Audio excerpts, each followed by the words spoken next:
ამერიკის შეერთებულ შტატებში ფედერალური მთავრობის მუშაობის შეწყვეტის შედეგად შტატების მასშტაბით რეისების დიდი ნაწილი კვლავ გაუქმებულია.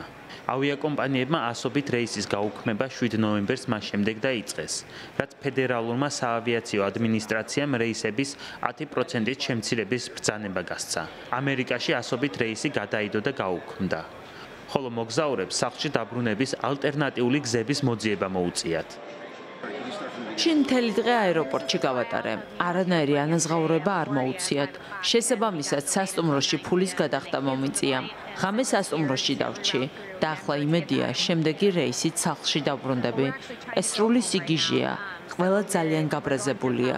ეს ნამდვილად არ იყო სასიამოვნო გამოცდილება.